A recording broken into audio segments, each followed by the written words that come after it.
In this tutorial, I'm going to walk you through the Watercolor Actions Bundle that I've got created and show you how to use an image like this one and to run the actions and the steps that are associated with it, as well as show you the brushes that are included. So I've already got the actions and brushes loaded. If you need help with that, check out the link below in the description. But here the actions are loaded up. There is a watercolor horizontal, so if your image is horizontal, vertical, as well as a third one down here that says watercolor no texture. I'll show you what that one does after. So here I'll use the horizontal watercolor action. I'm simply going to hit play. It's going to take a few minutes as it processes all the different steps that are in the action, and you're going to get messages that pop up occasionally to allow you to customize this action and basically walk you through what you need to do. So here's the first message. It says, using a black soft round brush, paint over the areas of your image that you want your details to be crisp and intact. So you just hit stop. Now using brush, so hit B, using a soft round brush, all you need to do is using a black as your foreground color, paint over anywhere that you don't want to lose any details. So as you can see, as I do this over his face, the details come back in. And it's basically to kind of remove some of the watercolor look and make it more identifiable, I guess. So once you've done that, all you have to do is hit the play button to continue the action.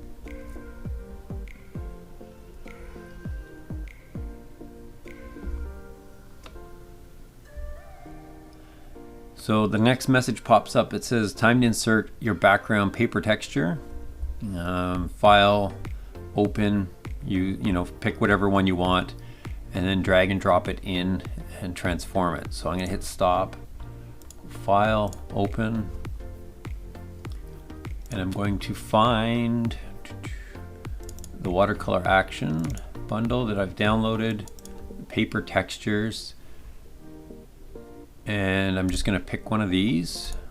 Those were 6 of the paper textures that came with the bundle. So here it's opened up in a new tab. There's the original. So I'm simply going to take my move tool, grab it, and drag it and drop it in. I have a few warnings about color space that pop up. Make sure it covers the entire image so that it's corner to corner. If you ever needed to, use the transform tool. So Control T or edit, transform. And that you can just drag the corners out to make sure that it fits. So once you've done that, simply hit play again on your action, and it says now it's time to customize. Ensure that you have the layer mask beside the working layer, so down here on the right hand side, selected. So it says, in other words, the black rectangle beside the duplicate image layer is highlighted. Now it's time to use one of the watercolor brushes included, and use a white brush this time, and click to reveal your image. So you hit stop, select brush, and find your brushes that were loaded from this bundle. So here they all are, watercolor textures, and you can select whatever you'd like here. So I'm going to select the heart and resize. You can resize these brushes as you would with any brush, and I'm going to simply click. Sorry, using a white brush, simply click to reveal, and you can reposition these if you need to.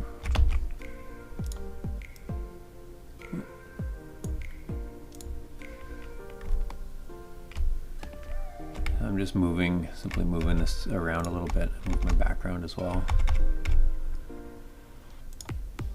So as you can see, so I was selected on the layer mask beside my image, and it's black to begin with, so we're going to use a white brush to reveal. So again, hit B for brush, select your brush, using white as your foreground color, simply click on your image, and it will reveal everything that's underneath that spot. So if you want, you can go ahead and add in extra stuff to this using other brushes. This is a splatter effect brush. Feel free to rotate it as well to give yourself different looks, so it doesn't look so much like a stamp. And you can go through and pick a bunch of different brushes to do, to change the look of it. It doesn't have to be the heart. So if we back up here,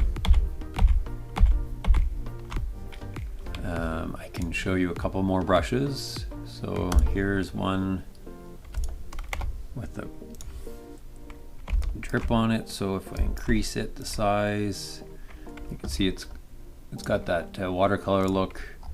I like adding a little bit extra texture to them with the splatters. I think it looks just looks a little more painted or random.